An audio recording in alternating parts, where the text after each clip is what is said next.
Continuamos con más AMA Noticias, 4 minutos, hemos superado de las 13 horas y en este día martes, como cada martes, nos metemos en la columna de Historia, Política Internacional. Ya está el magíster Maximiliano Martínez con nosotros con una sonrisa, pese a todo lo que está sucediendo. ¿Cómo anda, Maxi? ¿Todo bien? Bien, Sergio, bien. Bien, si se puede decir que bien, bien. Bien. Bueno, vamos a seguir hablando del Mundial, es una parte muy importante que tiene que ver con la historia, con esos países que ya no están, porque, bueno, por cuestiones políticas ya no existen, por decirlo de alguna manera, y otros han cambiado de denominación.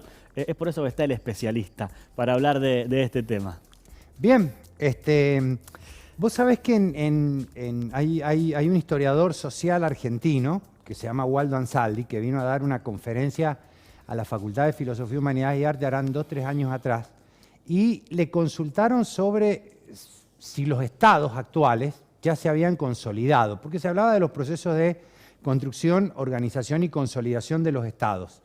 Y él dio una definición bastante importante. Él dice, los estados nunca terminan de consolidarse, y lo que nosotros conocemos hoy como un estado, en algunos años esto puede no llegar a ser así.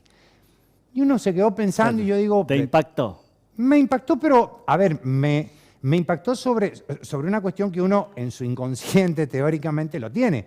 Porque si uno piensa, hay países de la Edad Media o de la Edad Antigua que ya no existen, ¿está bien? Que como denominación, como nombre, como topografía, ya no existen, ¿está bien? Y esos estados mutaron o evolucionaron hacia la construcción de nuevos estados-naciones. Entonces, desde ese punto de vista me permití pensar esta cuestión y me permito pensarlo en esta cuestión de cómo esta cuestión de ciertos países existieron en un determinado momento en el siglo XX, participaron en mundiales de fútbol y hoy en día no existen. O el caso de Holanda, que plantea cambiar su nombre hacia el nombre que verdaderamente ellos se autoperciben, porque hay una cuestión de autopercepción. O te aparece la cuestión, por ejemplo, de ayer de Gales, que aparece con una campera donde en la espalda dice Sinru.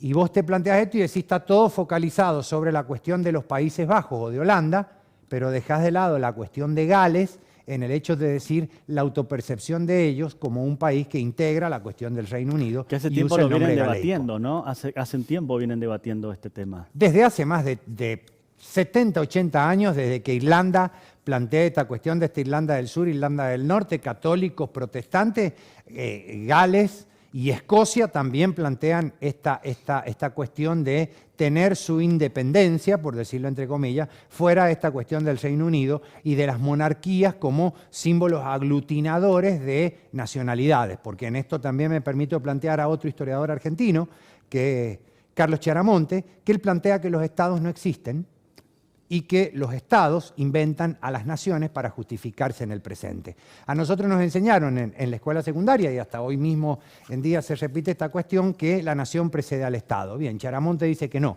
que lo que precede al Estado verdaderamente es el Estado mismo e inventa la nación para proyectarse en el futuro o en un presente inmediato. Si eso lo pensás y lo llevás a los mundiales de fútbol, fíjate justamente hoy por qué Países Bajos quiere cambiar el nombre a esta cuestión de que dejemos de llamarlo Holanda. O como planteaban en su remera, Nederland. Está bien que es tierras bajas porque son tierras que están por debajo del mar. Y Holanda son tan solo 2 provincias de las 10 que integran los Países Bajos. Está bien una Holanda del Sur y una Holanda del Norte. ¿Y por qué Holanda? ¿Por qué el color naranja, el león? Bueno, porque Holanda sería como si nosotros dijéramos que la selección argentina es una selección porteña, una selección de la Ciudad Autónoma de Buenos Aires, porque quizás sean las 2 provincias más importantes y se plantea esta cuestión, pero los Países Bajos es mucho más allá que la Holanda propiamente dicha. Y hay una cuestión de respeto que se sigue normalizando, que está bueno, ¿no? Primero por ellos en esta autopercepción y después hacia afuera. Que perfecto. Que es perfecto, como por supuesto. Bueno, ahora en cuanto... Yo me autopercibo, por favor, reconoceme como tal. Exacto. Pero háganlo con Gales también. Bien, ahí está bueno este pedido comparativo. Ahora, Maxi, también hay equipos que han sido históricamente fantásticos, no sé, Yugoslavia, Checoslovaquia. Lo que pasó con la Unión Soviética y bueno, históricamente después lo que ha sucedido con los países que se han ido desmembrando, por decirlo de alguna manera, de esa unión. También es parte importante porque en la historia del fútbol están esos nombres. Por supuesto, y hay un subcampeón Pero del mundo. ahora hay cosas extrañas que suceden, ¿no? Hay un subcampeón del mundo que ese país ya no existe y tuvo a uno de los mejores jugadores, que creo que lo dijimos en un partido anterior, que era Matías Sindelar. La cuestión de la Austria que nosotros hoy conocemos no es la Austria que juega en los primeros tres, que participa dentro de los 3 primeros mundiales. ¿Está bien? Hay otro caso interesantísimo que es el de la India, justamente en estos 3 mundiales, que intenta participar y no los dejan porque ellos estaban acostumbrados a jugar descalzos. Y esa India que participa que quiere participar entre 1930 y 1938, es una India más cercana al sector británico que al sector indio propiamente dicho como nosotros lo conocemos hoy. Ni hablar de lo posterior a la Segunda Guerra Mundial y toda la balcanización, y vale la aclaración y la conceptualización de los países de Europa y principalmente de Europa del Este, que van modificando sus nombres constantemente y que sus elecciones se presentaron a ellas mismas en un determinado momento y cambiaron con el tiempo. Bueno, hablábamos antes fuera de micrófono, perdón que te interrumpa, Maxi, de jugadores que han disputado mundiales con 3 países distintos. Hay uno solo que ha logrado disputar 3 mundiales con 3 países distintos. Yugoslavia, Serbia y Montenegro y después Corea y Croacia. ¿Está bien? Así que vistió 3 camisetas, algo que hoy sería ilógico. Pero ahora, ¿por qué vistió esas 3 camisetas? Porque cuando viste la de Yugoslavia existía como Estado.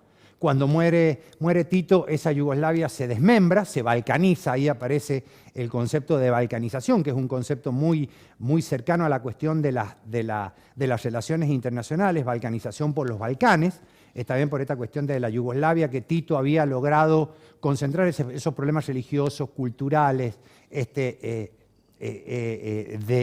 de idioma que logran ser concentrados y que después de la muerte de él se balcanizan, explotan y se convierten nuevamente en lo que hoy en día nosotros conocemos como Serbia, Montenegro, Croacia, Bosnia y Herzegovina y más hasta podés llegar a citar a Macedonia. Interesantísimo. El caso, por último, de la Unión Soviética quizás es distinto o no al resto.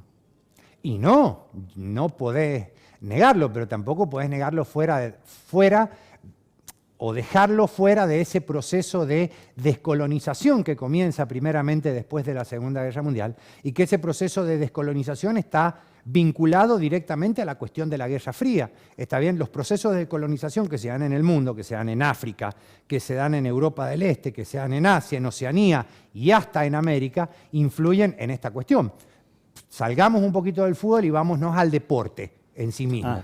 Cuando uno piensa y habla de Guerra Fría, el concepto fue acunado por un periodista norteamericano que dijo que la Guerra Fría era fría porque nunca se enfrentaron directamente Estados Unidos y la Unión Soviética. Ahora bien, yo a ese periodista le plantearía una cierta cuestión y sería bastante soberbio en lo que le diría, pero yo le plantearía y se los digo a casi todos, es que la Unión Soviética y Estados Unidos se enfrentaron directamente en un campo.